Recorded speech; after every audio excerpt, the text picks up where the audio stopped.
Ah, Attends, j'ai une question. Si lui il vote pour soi, il avance. il n'a pas le droit de voter pour lui. J'ai pas le droit de voter pour moi. France. Et est-ce que quelqu'un veut bien charger d'informations monde?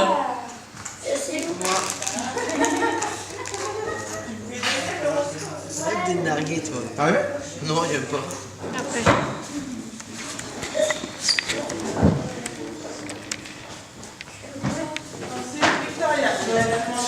Qui cherche la météo? Moi. Perturbateur endocrinien, gouvernement, agence de pesticides. Deux nouvelles listes de pesticides perturbateurs endocriniens. C'est quoi? Perturbateurs endocriniens.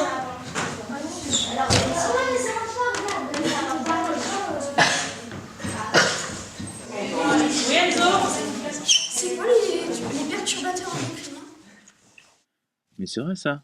C'est quoi au fait les perturbateurs endocriniens, les pesticides, tout ça?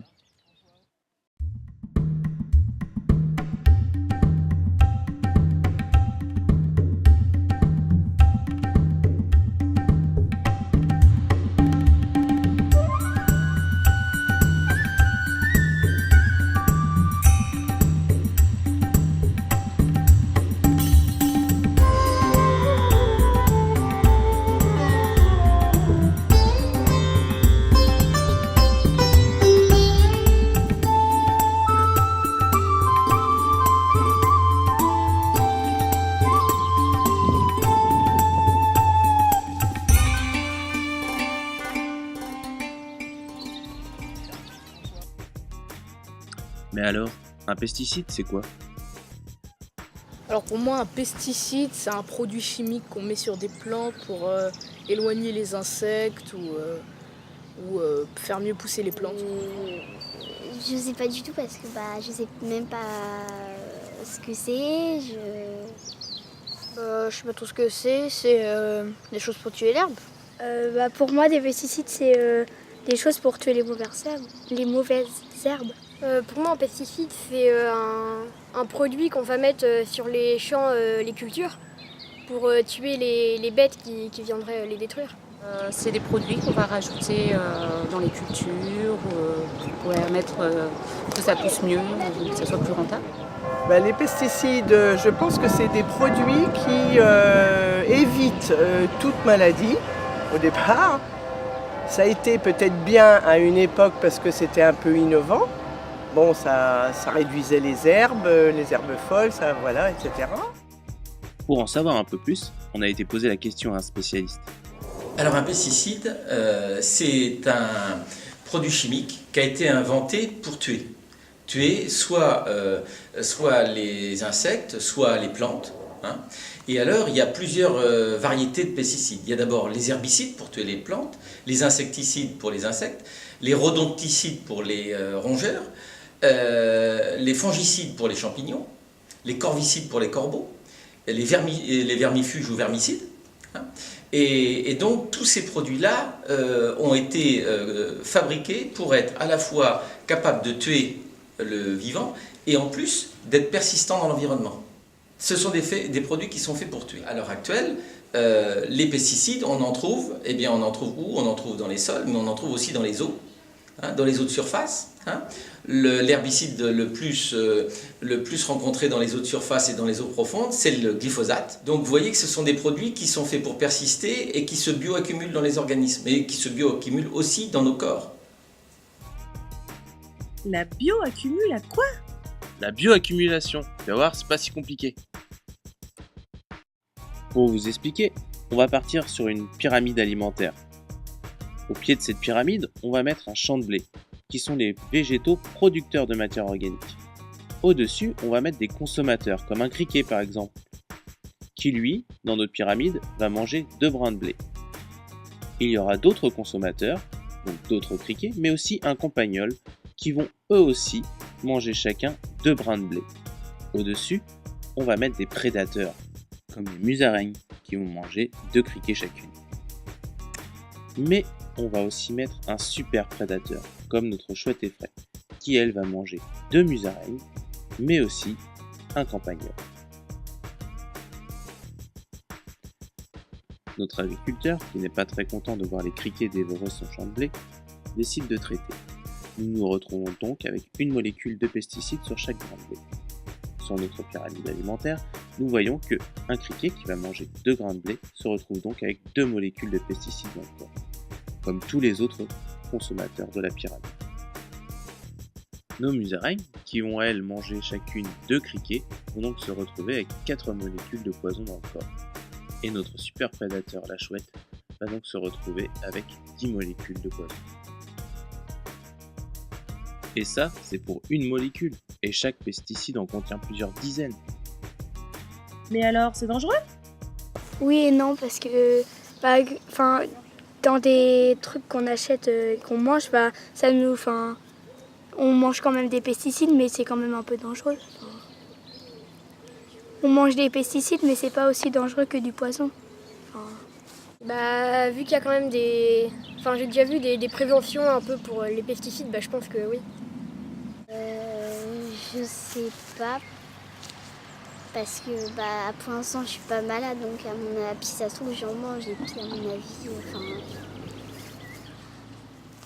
Mais du coup, docteur, ils sont dangereux les pesticides? Pour la santé. D'abord, ils sont dangereux pour l'environnement, puisque depuis l'utilisation importante au niveau mondial de tous les pesticides, on a vu une disparition importante de la biodiversité. C'est-à-dire qu'on a eu une perte de près de 50% de la biodiversité animale sur la planète, ce qui est une catastrophe. Mais oui, j'ai vu récemment dans le journal, une étude allemande démontre qu'en 30 ans, la population d'insectes volants a baissé de 80%. Mais quel est le problème pour nous alors? Le problème, c'est que sont sorties beaucoup d'études montrant qu'il y avait des résidus de pesticides dans tous les aliments. Il y a eu des enquêtes de Génération Future, une en 2009 je crois, c'était sur les raisins de table. Et ils avaient prouvé que dans les raisins de table on trouvait, je ne sais plus combien, une vingtaine ou peut-être plus encore, de pesticides différents qui étaient dessus. Et ils avaient été achetés dans les supermarchés. Eh bien oui, malheureusement, les pesticides sont dangereux pour la santé. Et ils sont malsains, pourquoi? Parce que d'abord ils sont toxiques. Mais en plus, donc, quand ils sont toxiques, ils ont une action où principalement? D'abord sur les foies et les reins, qui sont les 2 organes de détoxification de l'organisme, et après ça peut se répartir dans tout l'organisme. Et il faut savoir que parmi les pesticides, de très nombreux sont lipophiles, c'est-à-dire qu'ils vont se stocker dans nos graisses. Et quelle est la partie la plus graisseuse de notre organisme? Eh bien, c'est notre cerveau. C'est pour ça que maintenant, les pesticides sont suspectés de favoriser des pathologies neurodégénératives, comme l'Alzheimer par exemple. Un autre point qui est important à souligner en termes d'impact sur la santé, c'est que, vous savez, on parle depuis l'an 2000, on parle de plus en plus de perturbateurs endocriniens. Qu'est-ce que c'est qu'un perturbateur endocrinien? Eh bien, un perturbateur endocrinien, c'est une molécule qui va mimer l'action d'une hormone et qui va perturber un cycle hormonal. Vous savez que les cellules communiquent. Et il faut qu'il y ait une communication dans notre corps pour que les cellules puissent vivre. Et cette communication, elle est principalement hormonale. Pour communiquer entre elles, les cellules utilisent des hormones. Notre cellule jaune, qui va détecter une anomalie dans notre corps, comme par exemple trop de sucre dans notre sang, va émettre une hormone qui, à son tour, va déclencher une cellule réceptrice qui, elle, émettra, par exemple, de l'insuline. Le problème, c'est que les pesticides contiennent énormément de perturbateurs endocriniens, dont les perturbateurs antagonistes. Ce sont des molécules qui ressemblent à l'hormone, se figent dans le récepteur de la cellule, mais ne la déclenchent pas, et bloquent ainsi l'accès et l'effet des hormones de la cellule jaune. Il y a aussi les perturbateurs protagonistes, qui, eux, sont des molécules qui ressemblent à l'hormone tellement bien qu'elles déclenchent l'action de la cellule alors qu'elle n'en a pas besoin. Vous, les jeunes étudiants, eh bien, vous avez grosso modo perdu 50% de vos spermatozoïdes par rapport à votre arrière-grand-père. du fait justement de ces perturbateurs endocriniens. Donc vous voyez que l'impact en termes de perturbateurs endocriniens des pesticides, et ils le sont presque tous, est important sur notre corps. Mais alors, s'ils sont si dangereux, pourquoi on continue à les utiliser? Au fil du temps, j'ai parlé des 40 dernières années, finalement les systèmes ont été conçus, organisés, pensés dans une dépendance croissante à cette chimie. C'est-à-dire qu'ils ont été conçus avec cet ajout de chimie qui faisait tenir les systèmes. Bon, puis après, du coup, il y a des questions d'agrandissement, des fermes plus grandes par fermier, par agriculteur, ou par salarié, et du coup, ça génère... c'est une capacité aussi à travailler plus de surface par personne. Donc les raisons majeures, c'est ça. Finalement, ça s'est passé sur quelques décennies. Et aujourd'hui, il y a des habitudes, des façons de faire qui sont liées à ces pesticides, à ces molécules chimiques. Et du coup, les retirer, ça nécessite, ou en retirer beaucoup, ça nécessite de repenser vraiment différemment la façon de faire. Voilà. Mais alors, c'est quoi la solution? Qu'est-ce qu'on peut faire pour manger sans danger? Dans l'idéal, puis c'est ce que recommande Génération Future, pour se protéger, mieux vaut manger bio. L'agriculture biologique, en fait, c'est un mode de production spécifique et qui n'a pas recours aux pesticides chimiques de synthèse. Donc pas de produits chimiques pour désherber, pour tuer ce qu'on appelle les ravageurs, les petits insectes, etc. Pas d'engrais non plus chimiques de synthèse. Pas non plus de recours aux OGM.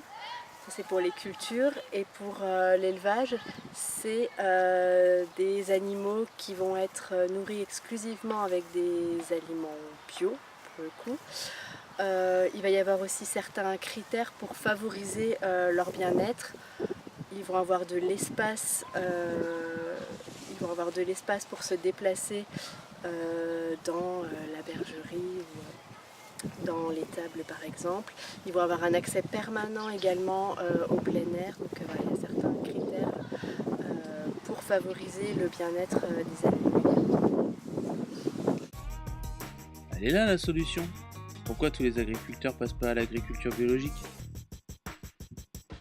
Le problème, c'est qu'il faut quand même bien voir qu'il y a la première voie, c'est de dire on généralise l'agriculture bio en Europe et en France.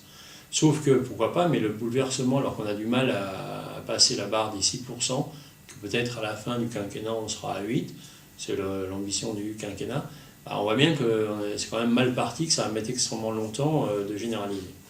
Premier point. Deuxième point, ça veut dire que pendant ce temps-là, si on ne touche pas à l'agriculture non bio, qu'on appelle conventionnelle, ça ne va pas changer beaucoup les problèmes de santé ni d'environnement qu'on a vu avant. Et troisième chose quand même, c'est quelque chose qui bouleverse beaucoup plus les filières et l'état actuel de l'économie liée à l'agriculture que si on s'attaque aussi en parallèle à l'agriculture dite conventionnelle. Donc il y a un vrai enjeu à la fois développer la bio, et notamment les enfants, les femmes enceintes, etc. On sait depuis les 10 dernières années que c'est vraiment essentiel qu'ils en consomment un maximum, ou les personnes fragiles. Et en même temps, il faut absolument travailler toutes les surfaces qui sont cultivées en agriculture non bio, de manière à ce que ces surfaces-là consomment elles aussi beaucoup moins de pesticides.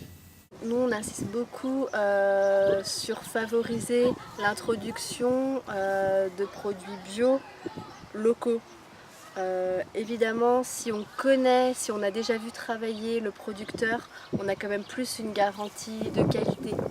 Après, évidemment que les grandes surfaces se sont mises au bio, puisque ils voient les chiffres, la croissance est en hausse, il y a de plus en plus de demandes. Donc voilà, je dirais que de savoir aussi, certes, un produit bio respecte le cahier des charges, donc il y a quand même une qualité contrôlée, mais pour moi, l'origine, ça compte aussi pour beaucoup. Donc pour être sûr d'avoir des produits de qualité, mieux vaut manger local. Mais oui, à Gravigny, il y a une association pour le maintien d'une agriculture paysanne. On va y faire un tour. C'est parti!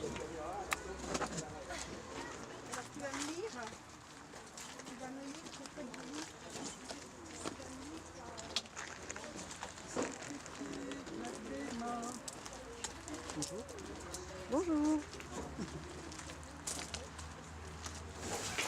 Alors une AMAP, ce sont des consommateurs, on dit consommateurs assez souvent, donc des adhérents d'une association qui permettent à des producteurs locaux, la plupart du temps en agriculture biologique, de livrer leurs produits directement, sans intermédiaire. Voilà, donc c'est là pour aider ces producteurs à avoir des circuits courts et avoir des revenus constants toute l'année si possible, pour avoir une activité agricole qui dure, qui est financièrement viable, qui est que des agriculteurs biologiques. C'est un choix qui était évident quand on l'a créé. Et pour l'instant, on n'a que des producteurs biologiques. Je ne dis pas que sur un cas particulier, on n'aurait pas... à partir du moment où c'est des circuits courts, si c'est un type de produit qui nous manquait, on pourrait éventuellement le faire, que ce ne soit pas biologique, mais pour l'instant, on n'a pas l'occasion. Et à mon avis, c'est mieux. Écoutez, je suis venue à la MAP parce que pour trouver des produits bio, et puis d'autre part, pour le commerce de proximité, je veux absolument soutenir ces agriculteurs qui font des efforts pour le bio, et j'y tiens vraiment. Voilà. Je suis très consciente de tout ce qu'on peut manger, de frelaté, de pesticides, et puis à l'heure actuelle, on en discute beaucoup, mais ça n'a pas l'air de trop avancer. Je voudrais bien que le gouvernement prenne en compte, tienne compte et continue à subventionner l'agriculture biologique. Et après, effectivement, en maraîchage, ça paraît, ou arboriculture, ça paraît une très bonne idée pour nourrir les villes, mais finalement, ça reste un boulot énorme. Et puis, il faut trouver, c'est un peu bizarre, mais il faut trouver, même s'il ne faut pas beaucoup de terrain, il faut quand même trouver. Mais moi, je suis pour qu'on cultive comme ça, un peu partout. Il y a des tas d'endroits où il y a des pelouses qui servent à rien, dans les résidences, dans les logements collectifs, etc. Pourquoi on ne permet pas aux gens de cultiver leurs trucs là? Des espaces où on cultive de la nourriture gratuite pour tous. C'est une super idée, ça.